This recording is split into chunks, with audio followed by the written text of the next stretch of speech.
All right, and here we are at the last macronutrient, fat. Fat is making a lot of headlines these days thanks to the popularity of fad diets like keto and paleo.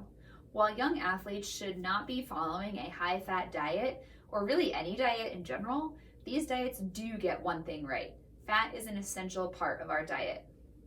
Fat helps your body absorb vitamins like vitamins D, E, K, and A. Fat provides your body with essential fatty acids that it needs to function properly. It helps regulate blood pressure. It helps you maintain healthy hair, skin, and nails.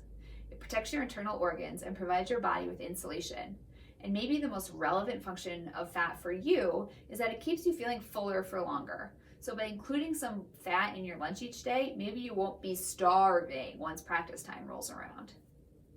Did you know that fat is an important source of fuel at rest? So that means as you're sitting here watching this video, your body is burning mostly fat, as opposed to carbs, to fuel its processes. As you become more active, however, that ratio begins to shift. So as you begin to walk and then to run, your body begins to rely more on carbs and less on fat. The processes of why this happens and the exact ratios of fat and carbohydrate that are used are way too complicated to get into in this module, but I think it's definitely worth knowing. Now, why is this? In order for your body to make energy from fat and carbs, it must metabolize it. That means it breaks it down and processes it through a series of complicated mechanisms until it finally reaches the end point, energy for our body. Fats and carbs have different chemical makeups, so because of this, the process that they go through to be converted into energy is different. The process to convert fat to energy is long and slow and requires a lot of oxygen. When we're sprinting down the field or running a hard mile, our bodies don't exactly have a lot of extra oxygen lying around. Because of this, fat can't be used efficiently for energy during high-intensity exercise. The process of converting carbs to energy, though, is much faster. You might remember that I just spent a long time stressing the importance of carbs for high-intensity exercise. This is why. Our bodies simply cannot convert fat into energy fast enough to sustain high-intensity exercise. So that means fat isn't that important for athletes, right? Wrong.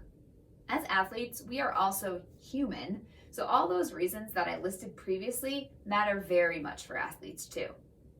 Now, your performance will indeed suffer without proper intake of fat. Inadequate fat intake means your muscles won't be replenished with triglycerides, and these triglycerides are things that are used to produce energy. Without fat, the ability to manufacture sex-related hormones is compromised.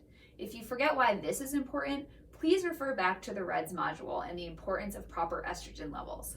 Lastly, without fat in our diets, vitamins like D, E, K, and A won't be absorbed as effectively. These are fat-soluble vitamins. Okay, I get it. Fat's important. So how much should I eat? Again, this varies from person to person, but a very blanket recommendation is that you should consume about 1 gram of fat per kilogram of body weight per day, and fat should make up approximately 20 to 35% of your daily calorie intake. But there's good fat and bad fat, right? Again, let's not classify foods as good and bad. We talked about why earlier in this segment. Instead, let's focus on some healthy sources of fat as well as some sources to eat in moderation. Try to get the most of your fat in the form of unsaturated fat. Things like avocado, tuna, salmon, raw nuts, nut butters, olive, and saffron oils are all great options. All right, everyone, that's the end of this module. I hoped you learned a little something about the basics of the 3 macronutrients: carbohydrate, protein, and fat. In the next module, we are going to learn how to combine these macronutrients to create perfect pre-game meals. I will see you then.